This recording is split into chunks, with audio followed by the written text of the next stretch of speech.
following is a presentation of the Belly Up Sports Media Network.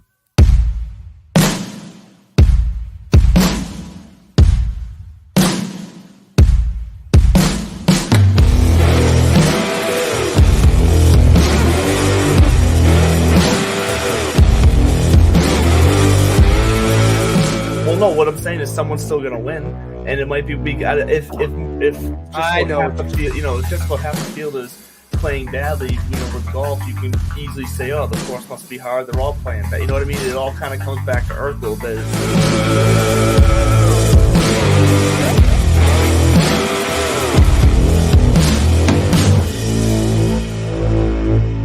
Sergio has been like, I can't wait to leave this place. Rah, rah, rah, rah, rah. Yeah.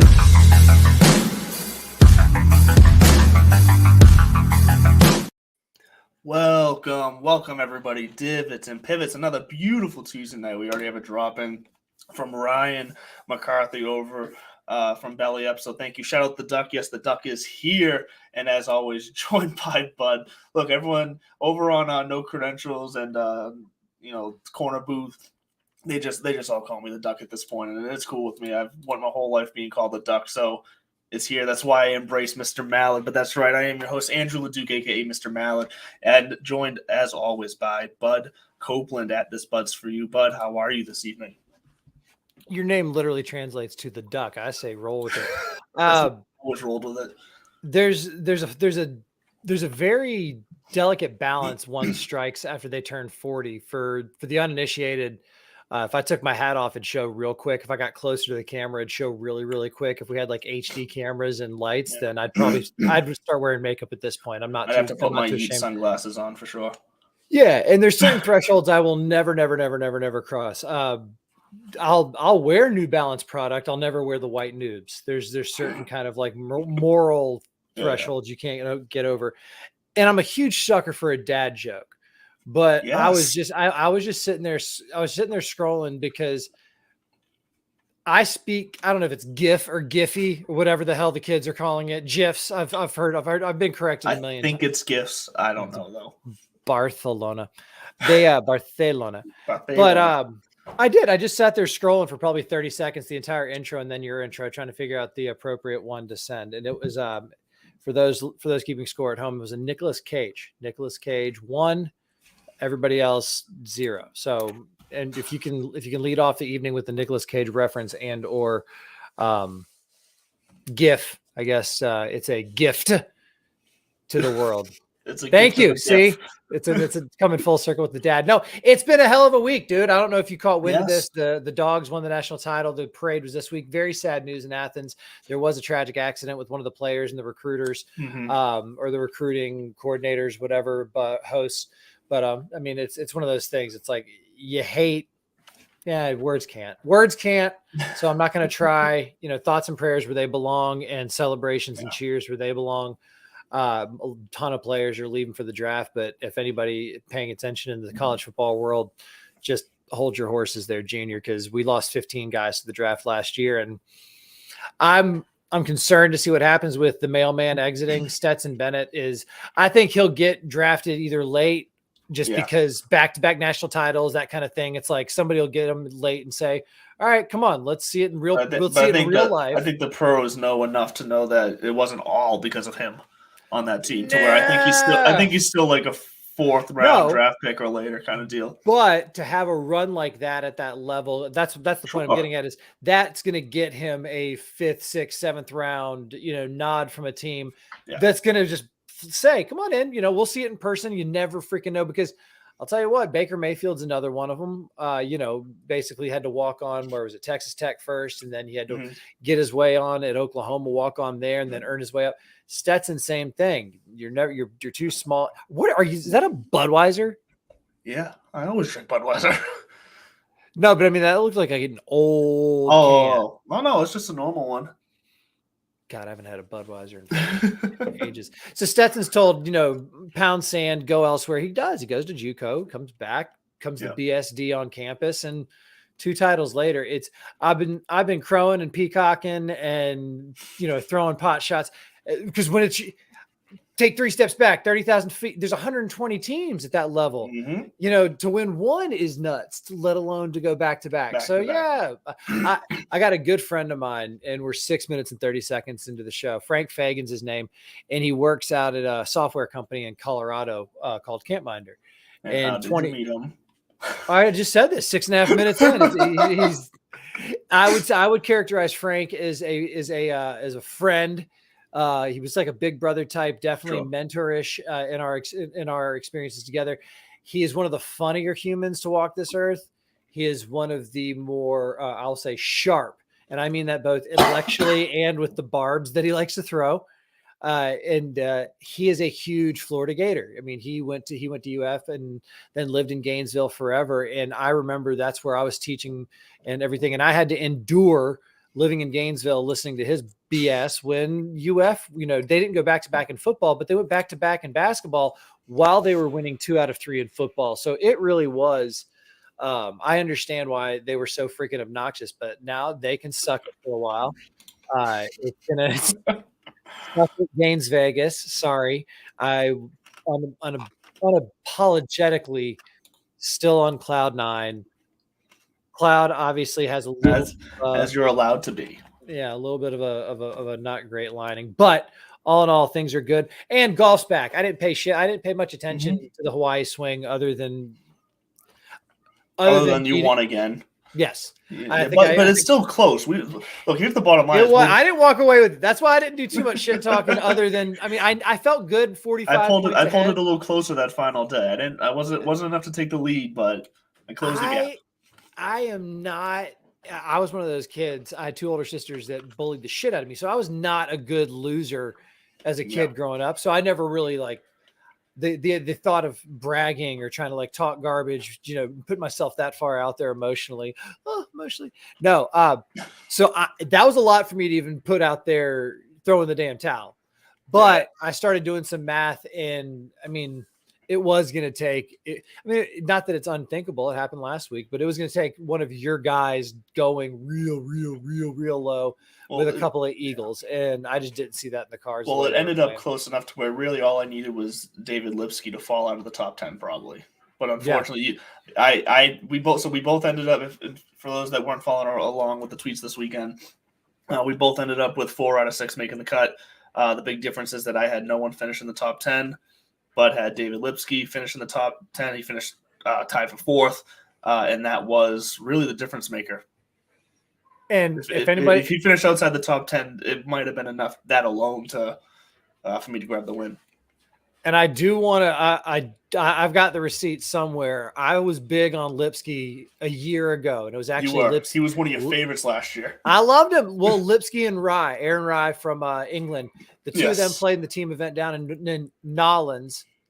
That's when you really started. That's right. When they were on that team together, that's when you really started. Something clicked, and I picked either one of them pretty much every tournament coming in some way, shape, or form, including my other league, which we're off to a rocky start. I'll give an update next week. Yeah, definitely. But David Lipsky had my attention. He still has my attention. I don't know if I'm going to lean into him this week because new field, a couple bigger names. We're back on. This is a weird week. We're going to get into it, but it's a weird week. And so, but yeah, here's to you, Lipsky. Here's to you, Lipsky. It sounds like somebody we hung out to in high school who either tragically something happened to him or he had the parents who made him go to the military, and you and I got away with all the bullshit. You know what I'm saying? Yeah. So I'm looking, for those looking at the camera, I might have to start wearing makeup for this show. I am looking quite shiny. I just can't get the lighting right here. It's just what it is. Anyway, side note, that was for sure. Let's talk about this week because this week's interesting for those. Yeah, we didn't get into fantasy last week. Let's go right to it. Yeah, so we want to make sure we get in there this week for you because there's a lot to talk about. This is, I think it's 2 weeks in a row now. We're going to have multiple course events. This is the first of that. There's 3. First of all, this is the AMEX Express. I just completely double did that. It's the American Express. Just sorry. But what we got here is we got 3. We got La Quinta, we got the stadium course, the tournament course. the 3 courses that they're going to be alternating between. What makes that interesting is that each golfer is going to play each course once, which means this is a 54-hole cut. So every golfer in your lineup will get 3 rounds, which means scoring is going to be higher, a bit closer probably. If you miss the cut, you're only going to lose out on 1 round. But it does bring in a lot of other things to effect because La Quinta has historically played quite a bit easier than both the stadium and the tournament course. And I believe it's the stadium course that the final round is going to be on, if I remember that correctly. So stadium course will be where it ends. It's historically played the harder, tournament course right in the middle.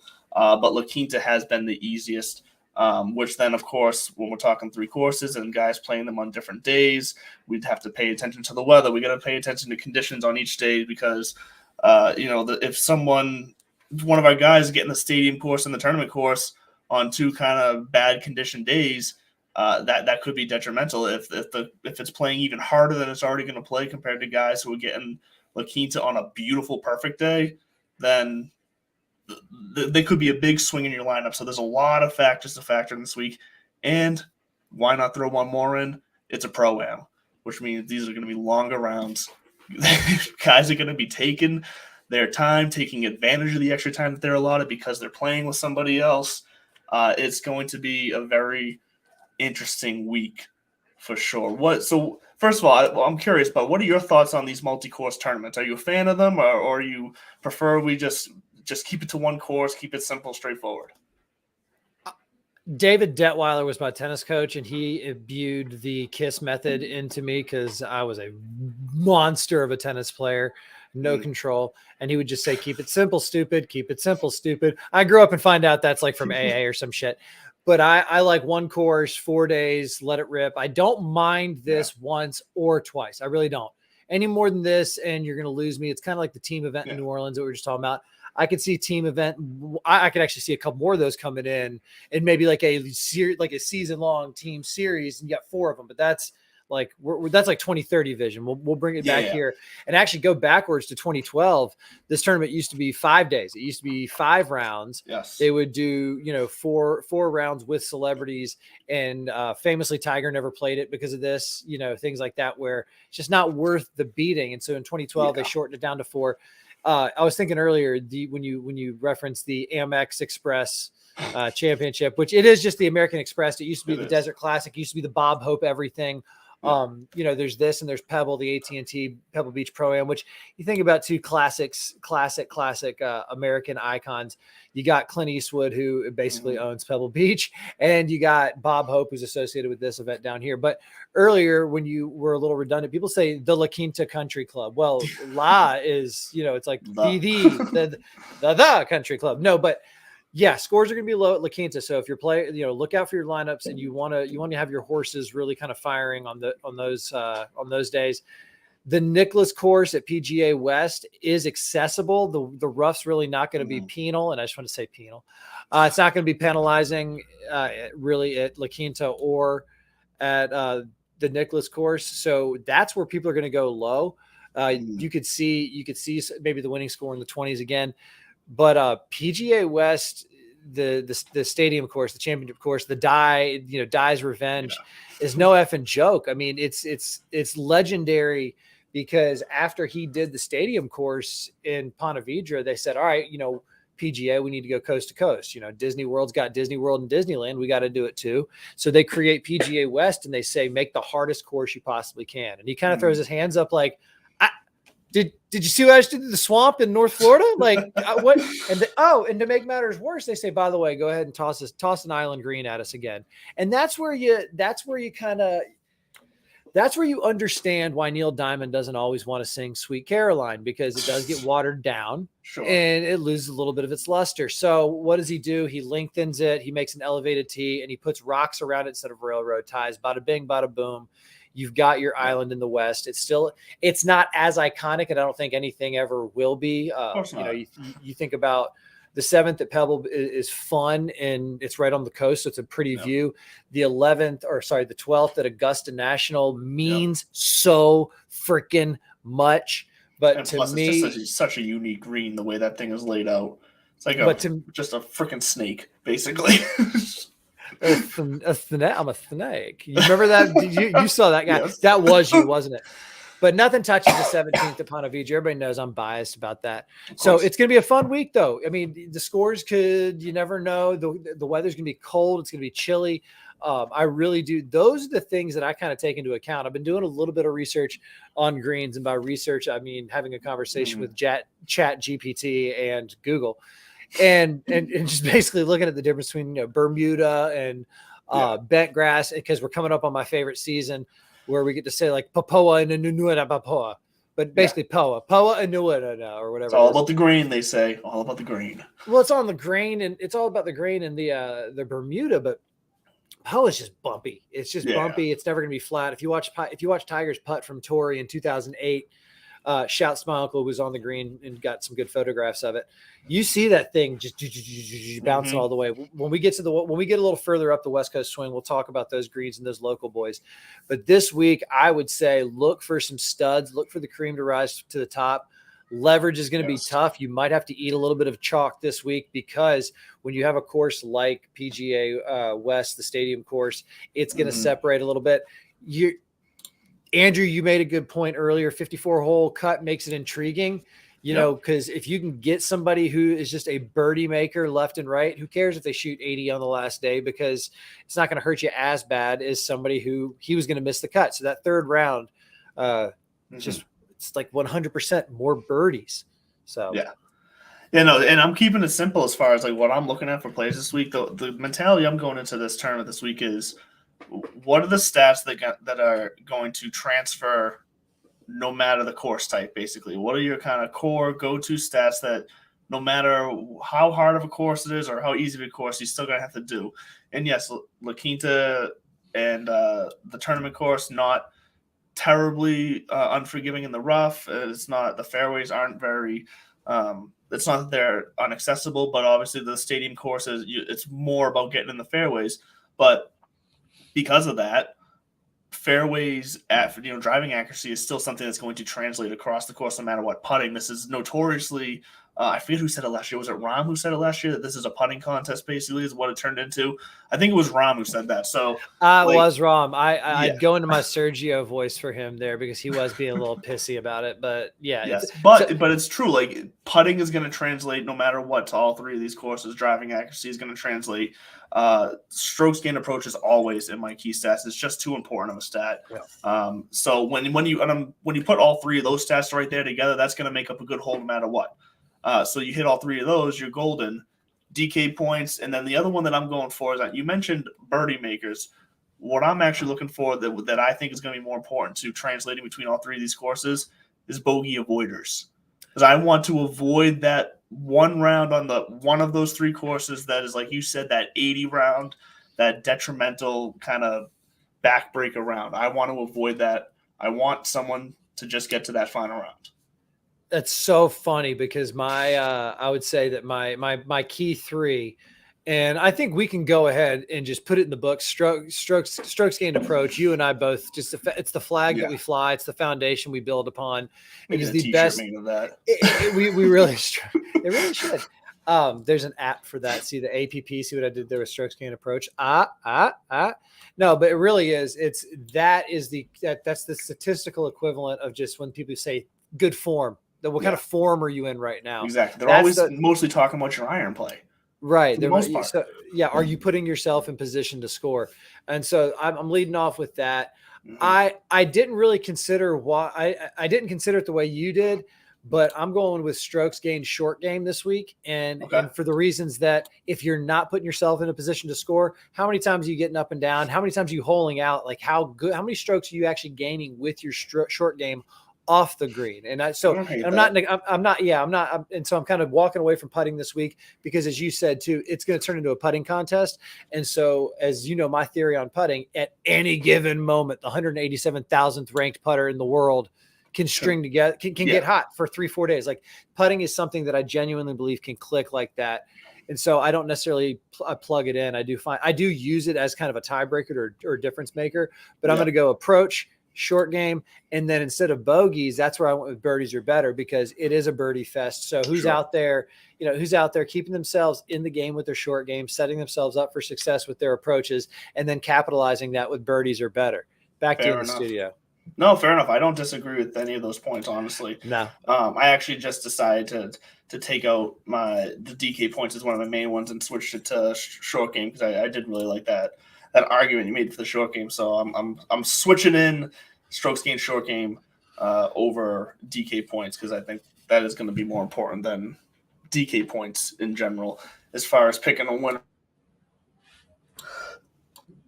You gonna make it, champ? Are you gonna make it the weekend? This is the part of my body that's not meant for New England. I was so excited when it snowed yesterday, because I thought finally my allergies are gonna kick down after we had like a week of 60-degree weather. And then what happens today? The day after we have snow, it's like 55 degrees.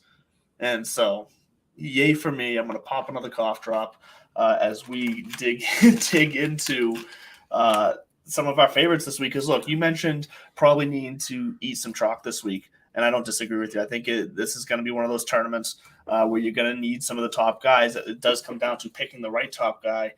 But I've identified quite a bit of favorites I like in the 6K range this week that I think is going to allow us to eat some of that chalk, get to the top of the price points here. So I'll be curious as we go through these tiers what we come up with, but I think it's possible to get, a 10K and a 9K guy in there this week. Are you noticing any trends with the research you did while I pop this cough drop? While I pop this cough drop. Is that – never mind. I'm not going to make any stupid juvenile jokes, although I should.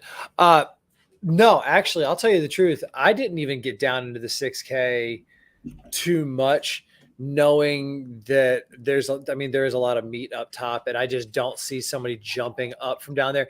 Maybe David Lingmerth, just because that's another one of those names where you hear it a lot, so you act like you've been there. Charlie Hoffman, sorry, we're not playing the Waste Management, so I don't see him. So let's start in reverse. I would love to hear your thoughts on the 6K guys and build up. I mean, I do see some names down here that I always like on a flyer. Doug Gim is one of those. Oh, could have been a star. Rock. Davis Thompson, go Dogs. Davis Thompson is a former UGA player. He's still pretty fresh on the scene, so look for him to pop. Adam Long is basically a roller coaster every year. So Jimmy Hahn down there. Stuart Sink seems to find lightning in a bottle, but he usually finds it in New Jersey or Florida. So I just don't see it. But at the same time, I could be persuaded to drop like a Sam Ryder or maybe even like a Dylan Fratelli. I just wanted to say that because I think it's obnoxious how people refer to others as like, he's more of like an Odell Beckham type. I mean, so preach, enlighten me on the 6K range. All right, because I gotta redo adding the strokes gained short game here real fast. But I can tell you right now, I got at least 4 guys down there that I think, like, once again, when we get into the 6K, I'm not banking my lineup on these guys, but that's why I'm not even calling this like a pick or a fade. There's nobody down there. I'm fading 6K. But like you said, if you feel good about 5 and you're like, shit, can I, is there somebody down there in 62, 64, 6,500 that can kind of help me out here? Talk to me, Goose. Yeah. So one guy that I probably a little known name is Justin Lower. Yeah. Justin Lower. So he ranks 18th in my model this week. He's 3rd in putting, 16th in short game. He's, hits fairways about average for this field. Same thing with bogeys avoided, strokes gained approach. So for 6,800, like that's the type of guy that he's proven he can get hot with the putter. He's proven he can get up and down from, as you said, in those short distances. And he's average on everything else. That's a guy who is most likely going to go very under-owned and could definitely make that we're not going to say the weekend because that's not the case this week, but couldn't definitely make that push into that final day. And another guy at 6,600 that I like this week is Ryan Armour. Second in driving accuracy and fairways gained. He's 41st in approach, 50th in short game, 50th in putting. So like nothing like obviously the second in fairways is what's pushing him up my rankings to be 10th in my model. But like once again, everything else is top 50. And for 6,600, that's the exact type of shot in the dark I'm going to take. in order to get potentially, a lineup with, say, John Rahm and, Sung J M or Tony Finau and Aaron Wise, like something like that, where these 9 and 10K guys, if I want 2 of those, I got to take a shot on someone down there. And those are a couple of guys that I've identified. And then don't forget about Aaron Badley, who finished, I think it was 7th last week. It's like every now and then he shows up. He's honestly not like necessarily popping in my model, but he's in good form right now. He doesn't make a lot of bogeys. He's middle of the field and everything else. He is 27th in the short game, so you're kind of hoping to maybe ride his form. He might go a little bit higher on considering his performance last week, finished in top 10, but at 6,600, that's another guy you could do. Listen, I could do some Aaron Baddeley. So we're gonna start with Aaron Baddeley real quick, and just because I like to say that name Baddeley, Aaron Baddeley is first team all hair. If you Google this man and PGA Tour, there's only a couple. Of course, his Wikipedia page, it's short hair. That's got to be like grandma or somebody editing that, because everything else he's got locks for days. And I'm a big Aaron Baddeley guy. He's up there with Smiley Kaufman and just like some names from the past that for different reasons I love. Do you see Smiley's part of the CBS or the NBC team now? I did not see that. No, good for him. Do you have any idea who Smiley Kaufman is or why he's like kind of known? Okay. Yeah, he's part of that like bro crowd that went to the Bahamas with Ricky and JT and all them. Exactly. So Aaron Baddeley shouts to Team Hair. Justin Lauer, though, or are the first one you brought up. Did I say wrong? Is it Lauer or Lower? Because it's spelt like just Lower. So I have no idea. Until he wins, it's Lower. Yeah.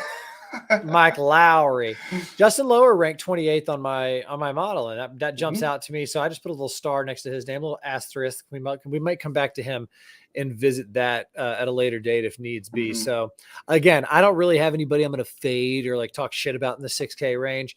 No, but I do think that, and is he even the highest ranked? No, I see Chesson Hadley is higher on mine, but I'm not about to. I've been snake bit. So I kind of like that. All right. So there's some 6K love down there. There's some flexibility. 6K. Yeah. And the 7K, I mean, we'll get to the 7K range in a more traditional fashion, but that's nothing to sleep on either. So what we're trying to get to here is that there's options to afford the guys you want up top. You can make it happen.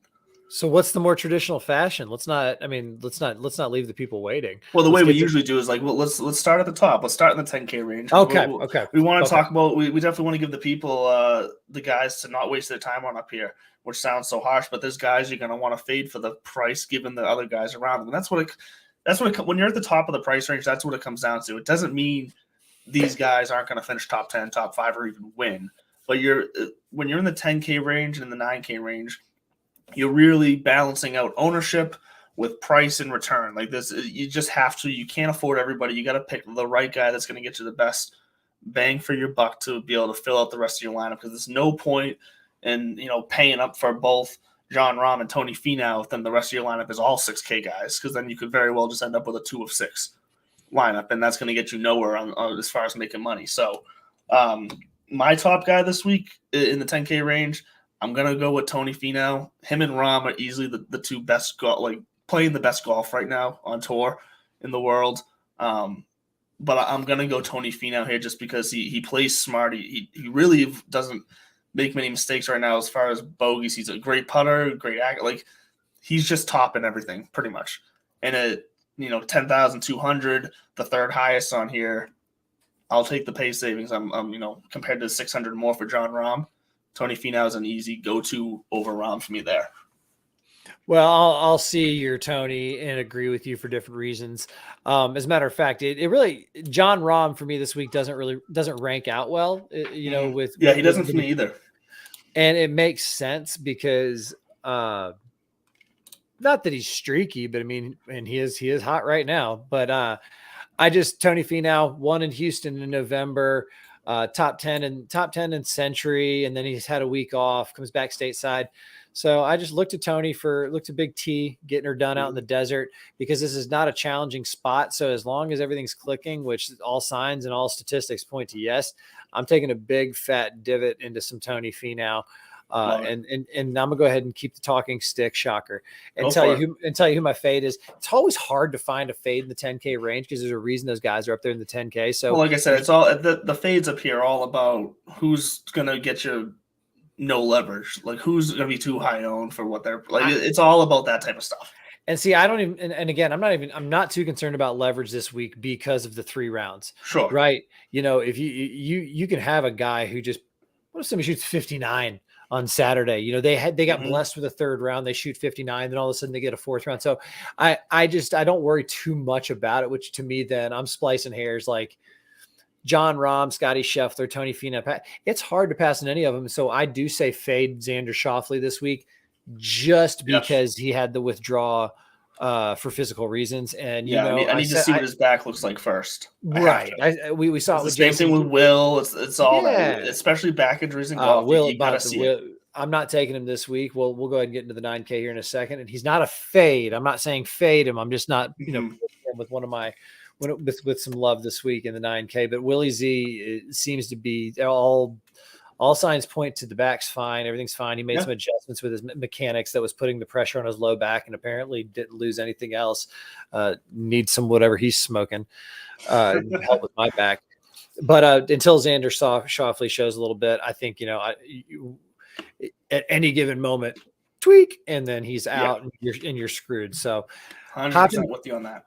Hopping down to the 9. Are you eating Cheerios right now? No, it's my cough drop just broke in my mouth, so I'm trying to get rid of it quietly without choking. I'm still a child. You said in my mouth, and I thought too many things. Not about your mouth, in your endo. No, let's talk down. In my where? In your endo. In the let's get down to the 9K range, and he ranks 4th on my list, and he ranks bottom of the 9K price range, and that's Aaron Weiss. Yep. And I'm going to take him. I'm there with you. He's 7th in my model, but we're right there together. Yeah, it's been 5 years since he won 2018. And if you haven't seen the video of him getting stood up, basically getting friend zoned by his girlfriend, it's hilarious. You feel for the guy. It's kind of like, wait, what? And then it makes you wonder, where was she? Did you hear about the police scandal out of Tennessee? No, I have not.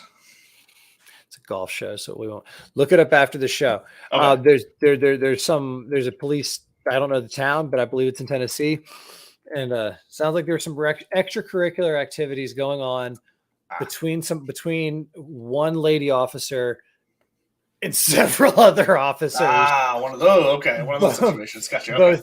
Both on and off the clock, both in and out of the cell block, and to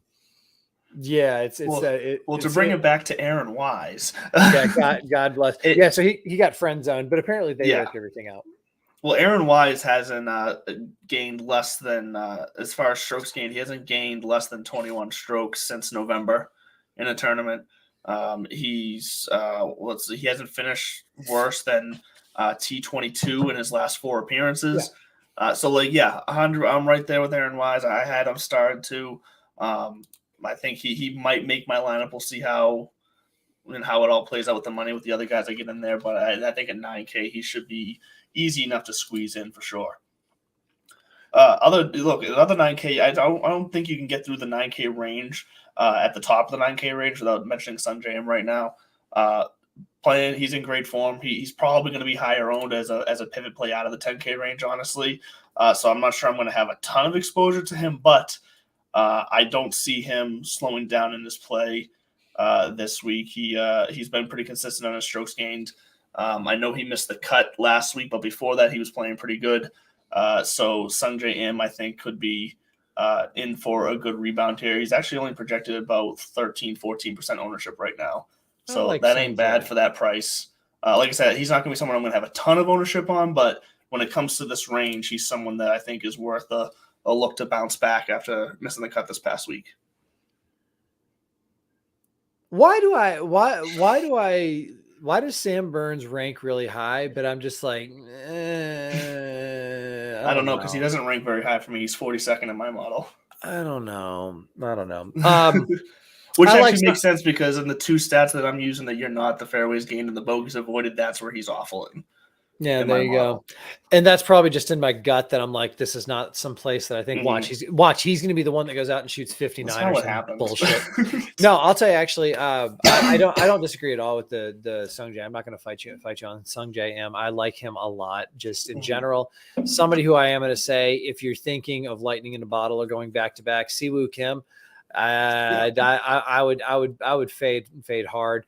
Two reasons. A, the whole hangover. It's hard to win a national championship. It's really hard to win 2 national championships back to back, especially in college football these days. Sorry, wrong sport. It's hard to win on this tour. It's hard to go back to back unless you are a Rory, a John Rahm, Scotty Scheffler. Siwoo flirted with that level. You know, he won the Players when he was younger. He won early and often, and then just kind of faded away. And I last week was great. Good to see him back on the rise. Watch out for him later. He is the kind of player that when he gets reminded that he has this level, this gear, you never know. Because he even openly talked about how he referred to his win at the Players as a 5th major. You know, I won that 5th major, and they have that reverence for it. I would just say because his short game, stay away from him this week. He, like the die course is too hard. You got to be there twice, and if you get the wrong weather, game over. So yeah, he's definitely a fade for me as well. I think he ranks 40th in my model, looks like. So yeah, him and also Cameron Young right there below him, another fade in the 9K range. I'm not touching either of those guys this week. I was just looking at that about how he's another one. He's like Sam Burns for me, where he's good and rookie of the year last year. But for the price this week, he's just not going to do it for me. Considering Brian Harmon, who's playing good, is also in that range. Even Ju Young Kim. There's enough guys in the 9K range where I don't need to touch Siwoo Kim and Cameron Young. I don't need to take that risk with them. But that does get us down into the 8K range, where one of my favorite plays this week, Andrew Putnam, ranks 2nd in my model at 8,700. I like it. I mean, he's 2nd in putting, 2nd in bogeys avoided, 29th in accuracy. He's 1st in short game, strokes gained short game. Yes, he's only 66th in strokes gained approach in the field. But Andrew Putnam, let me look at how he's been playing. He finished 4th last week, 21st before that. So he has a run now of he's 5 straight cuts in a row at least. That's all my screen is showing me up to, but at least 5 straight cuts made. All top 50 finishes as well. So Andrew Putnam at 8,700 this week feels like a big play for me. And at only 13% projected ownership, I'll take that. All right, ownership, schmonership. Andrew, it's one of my favorite things to look at. Andrew, every once in a while this happens, and it's happened to me. I have fallen in love. It's real. And yeah, you have a lot. I already know what you're going to say because you have a love affair with this guy. Well, I don't know. I've listen. I'm looking at this 8K range, and I've been in love with a couple of times actually, and I've had my heart broken very recently with one of them. Right? No, but he's tall. He's baby face. He's from Australia. Cam Davis is. Not only am I going with Cam this week, I will probably ride the Cam train as a major pick. Throughout the year too. I think his game is on the cusp. Him and Tom Kim are 2 of those international stars, and that's who, by the way, Ju Young. I think earlier you were referencing that's Tom Kim, which I had to look that up because I was like, wait a minute, is that Tom Kim? Yes, Tom Kim. Which let's see here or there. A lot of Asian. The screen I had open had it read out that way, so that's the one I went with. No, it hasn't read out like that. Me hearing on DraftKings too. When I taught middle school, I had a ton of Asian students. A lot of their parents were professors at UF, and my role was a lot of names like that where I would do my best to pronounce it and everything like that. And they all would tell us about like, oh no, we got to pick our own American names, So I'm Sarah, and I'm like, can I try to say your name? And they're like, you can, but just I'm gonna go by Sarah. And I'm like, all right, cool, never mind. All right, Sarah. So. Cameron makes it easy. He's a Commonwealth guy from Australia. So Cam Davis, 8K range, lock it in. Not only is he going to make the cut, he's gonna win a couple times this year.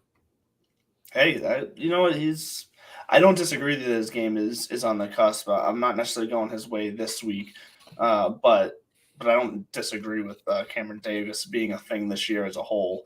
So I'm there for that. What was that? That's just not going to be a thing. I will say the person that I am fading in the 8K range this week, I am going to fade your boy Sahith Theegala this week. I'm just going to stay away. And he's not necessarily – it's not like a big-time fade here, but it's a guy that the two of us in the past have enjoyed playing. So I love him. I love him. And he's usually a pretty good value play. He's starting to rise in pricing. 8,600 feels like a lot for him for this week specifically. That's my point. That's why I'm gonna resist it and I'm gonna stay away from it. I also just don't think he's gonna have necessarily a great week. So Sahith Theegala is gonna be my my 8K range fade. 8K range. You know what? 8K range fade would be a great band name. 8K range fade. like one of those dumbass what's his name? Who's the Peter Jacobson? He's got his Tommy Bahama and the Fish or whatever the hell his band name is, which I do think is fun. And I would go, if I was sure.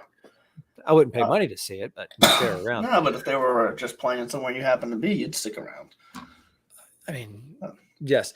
All right. 7K. We already talked about the 6K, and you're smarter than I am because you went dumpster diving and I just, ran right over it. Let's get through 7K real quick because then we got some tea to spill and I got some questions to ask. Perfect. So 7K range real fast. Someone I'm looking at 7,900 is Justin Rose. He tends to do decent at these pro-ams for some reason. He's a notorious good putter, so I'll take a shot at him in this range, as well as Brendan Todd. Actually ranks top 10 in my model this week in the 7K range at 7,500. 8th in putting, 4th in strokes gained, short game, 12th in driving accuracy. So Brendan Todd is a guy who, if he continues this trend of finding the fairway, he could show up and show out and get you to that Sunday finish. He finished 21st last week. He had a T7 at the CJ Cup a while back. So he's positive strokes gained all the way back to September of last year. So he's in decent form for himself. Those are two guys that I'm looking at in the 7K range. And the only other guy I'd say that I'm willing to put out there is someone that I would be targeting the 7K range that ranks pretty high in my model at 14th is Ben Taylor at 7K exactly on the dot. He ranks out 14th in my model this week. Ben Taylor, hold on, I just lost. Where did he just go? What the hell? I just had what he's done recently on my screen here, and now I cannot find it. So, here he is, Ben Taylor right here. He finished 4th last week, 21st at the RSM, 3rd at the Houston Open. So, Ben Taylor is someone who might surprise some people, and he's sub 10% ownership as well. Justin Rose caught my eye. You are right. He's one of those players because he's a true pro. He's the nicer version of Ian Poulter. That's so true. It's a great way to put it. He's also the shorter version, but he's a pro. Low hanging fruit. Yes. These kind like a Honda Classic or a Travelers Championship or an American Express. Because you consider. Well, I actually kind of teased where we're going to pivot from here, anyways. But he caught my eye, but at 7,900, I can't shell out that kind for him. Either Rosie is firing on all cylinders and he's going to be in that 8K range and he's a vet that you feel good about, or go away. Unfortunately, he's going to come out of nowhere and fucking win this week, and I'm going to have to eat crow. I'm fading Brendan Todd. Okay, interesting. Okay, he ranks 11th in my model, and I think I'm fading him out of spite. Because of how many times I've flip-flopped on him. So every time I fade him or every time I talk shit about him, it comes out and he's like top 10 by the end of day 2. And you're like texting me like, Brendan Todd, how about them dogs? There's a guy's name that really jumped out at me just because I saw it as a couple of dark horse pick, Callum Tatum, that stuck out. I didn't really look too much into it, but David Lipsky, 13% ownership, which down here I will splice some hairs with ownership from ownership. Yeah, sure. But coming off a strong finish, I say strong finish. He had a Sunday, but a couple days removed. Sometimes you look back and you're like, holy shit, I just finished, T2 or top 10 in at a major event, and we're back at a T4. couple more of these resort courses where I'm going to start throwing some more darts and, maybe catch lightning in a bottle. So living on Lipsky this week, and hopefully this weekend. Speaking of another T-shirt right there, living on Lipsky. When he wins, by the when he I like when that he wins, one. When he wins, yeah, I'm a fan of that. So we talked about Justin Rose, and I said that he's like the nice Ian Poulter. And have you seen the trailer? I mean, we're gonna have to rewrite the show for a few months to set aside a solid. I don't know if they're gonna roll out this full swing documentary series on Netflix. They got to be doing it weekly. They're not gonna drop the whole thing. That's just too much. Just balls everywhere in your face. But I liked seeing that Polt's got a little cheeky. He's the personality you want on there. Somebody who's not going to be on there, but who's also going to be missing from this week is defending champion, friend of the show, Hudson Swafford. He is, live guy, so he can't defend. We saw this at Tournament of Champions with Cam Smith. We're seeing it this week with Hud. I don't know. He's probably going to be out hunting somewhere or prepping for Liv's first event that's going to be coming up soon. So I got to know, are you all in? I mean, this is the dumbest and the biggest layup in the history of Divot or Pivot, which is all of 3 weeks old, but Divot or Pivot on Netflix's Full Swing. This is a two-parter. So I haven't seen the trailer, but I'm already a Divot on it for sure. Like you said, it's a layup, slam dunk. I'm gonna put aside time to watch. It's homework. It's homework for you, for me. It's homework for everybody. It's exactly, and just as golf fans, like anytime you get to look behind the caddy, I guess you can say. It's interesting. This is the closest thing since MJ's The Last Dance that is like documentary style. I mean, F1, the Drive to Survive or whatever the fuck that was. Yeah. That didn't come with a built-in audience. That blew up, right? That exploded the F1 audience. And I do think that this is going to grow golf a scotch. But I think you have a massive domestic and international golf audience built in. You layer on top of that the live stuff. I'm all freaking in. Like I was like, this is Beaver Pelt City of Divots. The follow-up on this, though, is the name, Full Swing. Divot or Pivot on Full Swing. It is a little bit of a weak name. I feel in it. So you know what I think? Like I said, I hadn't seen the trailer. I haven't even heard the name until right now. So this is full, instant reaction for me. My instant reaction when you said Full Swing, I said, okay, it makes sense. And then like within seconds of thinking, I said, how uncreative. It's just, I feel you could have come up with something better. Yeah. Right. I would. I don't know what right now. Like I'm trying to quickly think of something more creative, but I feel like Full Swing is, I don't know. Well, let's put it this way. People who get paid a lot more money than you or I probably sat around for a long time, and they still came out with the title of an 8th grade project for the audio visual club that, followed around. I don't know. I think with all the drama, with the live, with the kind of almost divorcing, action going on, the tension, I think you could have still gone the punny route, because I will never turn my nose up at a pun. You can't, but I think you could have had more fun with it. I mean, if it's going to be drama filled, then like you said, play into the pun. Why not something like off the T, but T spelt like TEA? Like, you know what I mean? Let's, like play into the stupid. I hate the new, like that's a thing right now, but it is a thing. Play into what the culture is right now. People always talk about sipping tea. I mean, hell, we use it on this show. Because I was literally going to say one of the segments that we've done before is called Tea Time. That's what I'm talking about. That would have been a great one, Tea Time, because then we could have charged them for it. Well, that's going to be the allure of all this. I think that they, and I can't wait, man. By the way, a quick pivot back to The Last Dance. I can't wait for the Tiger equivalent to come out, which I don't know if it ever will while he's alive, because I don't think I know he's as excellent and whatever, but I don't know if he's as fucking mean as MJ or spiteful. He doesn't. I think there was a period of time where he was at his lowest, where he would have been. I think he's past that now. And anything you see of him now, he genuinely seems to be enjoying life as a golfer, life in general. Like, he looks too happy now to be going off on and spilling dirt on people and and telling all the nitty-gritty stories that people would want to hear. But there was definitely a time where I think he would have just went, I'm going to burn it all down. All right, so we're divoting on. We're obviously that's the dumbest divot ever. So here's a little more difficult one because I got to know they're out west. They're in the Coachella Valley. Divot or pivot? Coachella Music Festival or music festivals in general? Divot or pivot? Where do you stand on that? I'm out on music festivals for myself. That's a pivot for me. There was a day back in high school where I would have been all about it. Where I would frequent the Warped Tours or the Taste of Chaos, like that stuff. But I'm beyond those days. Like if I want to go to a concert, I'm going to see one specific band or singer and whoever's opening for them, and then I'm going home and I'm going to bed. Who are you going to see? What's getting you out of the house this weekend? If somebody's like, "Hey, bro, I got tickets on me, let's go." Who is it? Oh, geez, I need to be prepared for that question. I haven't even thought about concerts in so long. I can't even.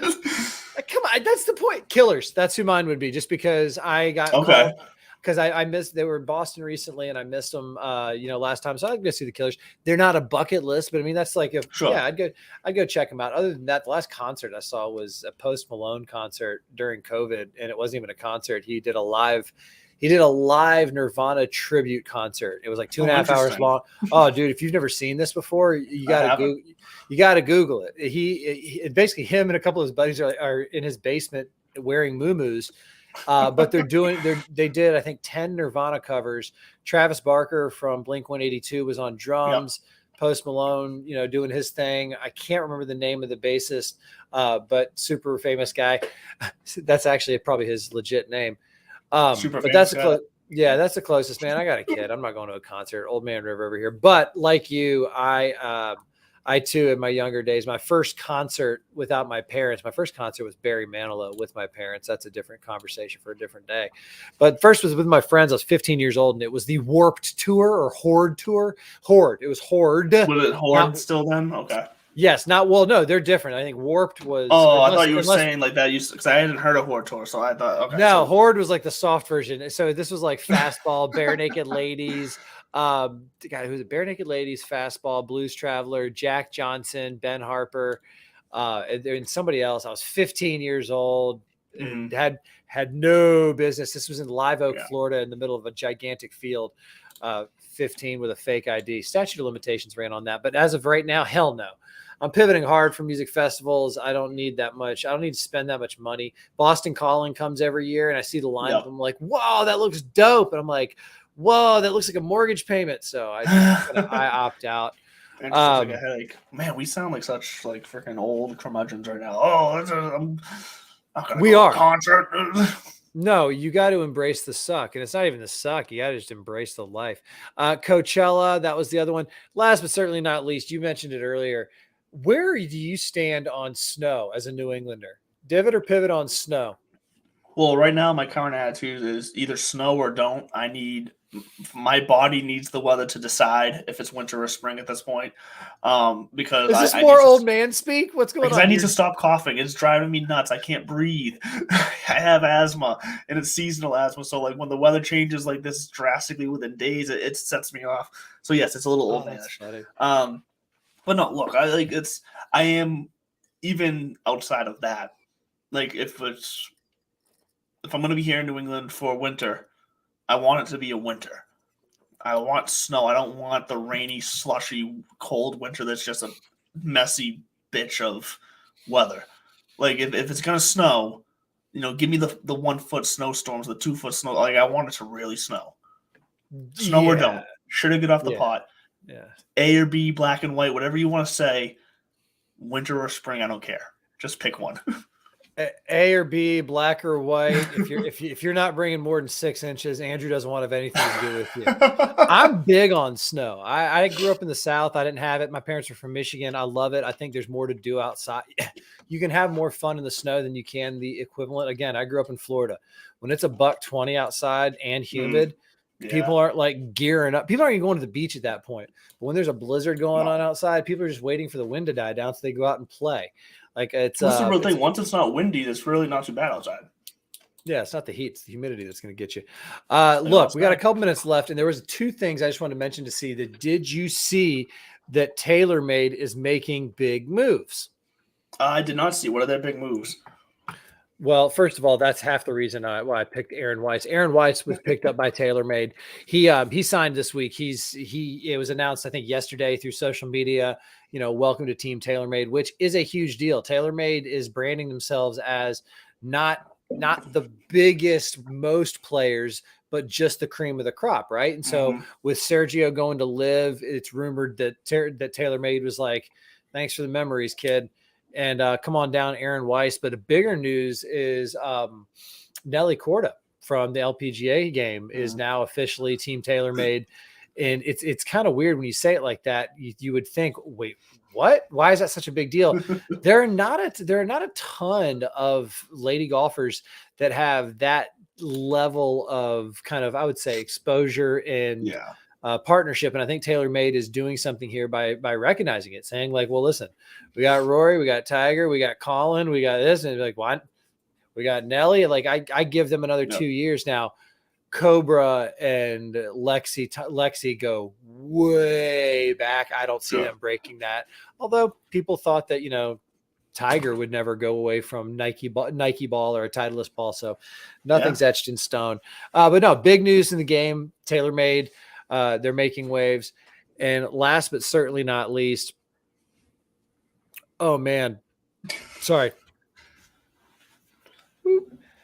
TGR Mondays, the Monday Night League. Sorry, from Tomorrow Sports or whatever. We were all under the assumption this was coming right after football season, spring of 24. Oh, wait a minute. Yeah, what happened there? They were when they first announced it, they were pushing January 2023. The hell happened? Well, then I think they realized they have to build it. They have found the facility for it, so it's going to be TGR Golf Tour. They're going to have to promote this right then, because there's going to be the hype's going to really die down by then.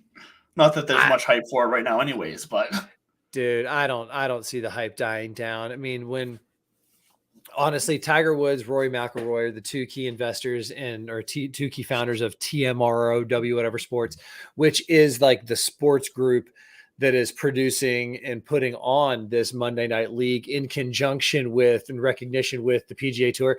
It's not going under this.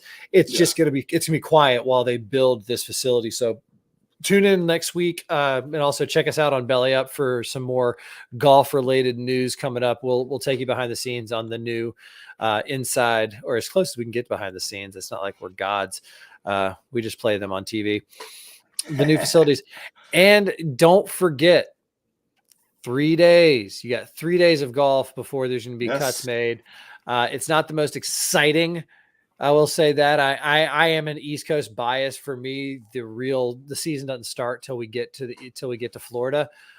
This still has a preseason NFL feel to me, but I will say this: once we get to Pebble, at least that's kind of like September football. Speaking of, who do you like this weekend? NFL playoffs. And then, why don't you take us home there, Junior? Dear God, get this man dying. I'm sorry, I can't help but die. Yeah, get your picks in before you keel over. Yeah, real fast before I get my picks in, before we run out of time here. As always, shout out Piper.golf, malabrothers.com. Get over there, use discount code DIVPIV. That's DivPiv. And you will get your discount on your purchase there. And make sure if you're on the Mala Bros website, go ahead and get yourself a second ball All-American, with the logo of Divots and Pivots on it. Go get those out. Tons of colors. Great shirt. Bud and I own a ton of them. So go check that out. First of all, what the Jaguars did this past week, there you go. Bud's got the Piper hat rocking on top of the headphones, looking goofy as all hell, but love it. But the Jaguars this week, I'm on the Trevor train. Let's go. So here's they're not going to beat the Chiefs. I'm going to start there. I'm not picking the Jaguars, but it needs to be mentioned what happened this past week, because everyone's was hating on Trevor's, rightfully so, his first quarter, atrocious with all the interceptions. What Trevor showed me, though, the mental fortitude he had to stick with that game, to turn it around and to lead his team to victory, that's something that it takes a young quarterback in the NFL like him years to develop. the fact that he's got that now, especially coming off of a year last year with Urban freaking Meyer as the coach and that disaster, the fact that he's got that mental edge to where he's all year long, even when things were going wrong. Look, even when things were going terribly wrong with Urban Meyer last year, we never heard Trevor Lawrence complain. He just kept everything, whatever was happening as far as complaining in-house with the team, with the coaches, whatever. It's not for us to know. Publicly and on the field, he was cool. We saw that again. He's got the right head on his shoulders to be a successful NFL quarterback. We know he has the talent. It's now just all about putting it together consistently as far as the speed of the NFL. Mad respect for Trevor Lawrence after this weekend. 4 picks and he keeps chucking it. And it's kind of like when Steph Curry misses his first 8 or 9 threes and people go, why is he still shooting? Because he knows he's Steph Curry. He knows he's Trevor Lawrence. They know how good they are. And to put it into golf terms, that's when, the difference between amateurs and scratch golfers and then even scratch and pros, levels and levels is, and I would say it, you go out there. I made a 10 on the first hole of the Mass Public Links qualifier last year, missed the cut by 1. Yep. And it's because I knew the course I was playing, and I knew if I honestly 17 holes left, I really just a couple of birdies, you get yourself in position. Not saying that I'm Trevor Lawrence or anything, but that's immediately what I started thinking about was like the golfer who doesn't let the triple get to them, or these pros who can follow a double bogey with a birdie kind of run because they know that they've got that gear. So I agree. I think that was a special that was a fun thing to watch. I loved that these games, with the exception of Brady's farewell, were all kind of one score, definitely worth watching. It proves that the formula worked. They kind of got it right. It looks like, each, as opposed to the college football championship, which I don't know if you heard Georgia won. No, geez, and so I'm looking forward to it. I'm bittersweet on it. But all I know is that as soon as the sun sets on the NFL, it rises on golf. And that's when, things really start humming for us. So there's going to be a lot of fun stuff coming your way. The Live Tour is coming back to Boston. Hopefully we'll see them. Boudreaux's quest for qualification. We'll keep you posted on that. We've got our season-long run of DK, glory between the two of us, and a lot more fun announcements and developments coming your way. So I'm going to say one more time, thank you to Fantasy National, Piper, Mahler Bros, and the team at Belly Up for letting us do our thing every single week. Andrew, back to you in the studio. Yeah, I mean, look, you said it perfectly. There's not much else to say. So, yes, reminder, this is a Belly Up production. Our gracious partners, Belly Up Media, love them as always. They make all this possible for us. So, you will never stop hearing about us, hearing us talk about them. I'm jumbling all my words. It's fucking cough. I'm going to blame everything on the cough. We love you, Belly Up. I'm going to blame it all on the cough. That's going to do it for us this Tuesday night on Divots and Pivots. We will see you next week for another episode, and we will see if I am able to gain some ground, and it's close enough where maybe I even take the lead on DK this week. We shall see. We will see you next week. Thanks for joining us.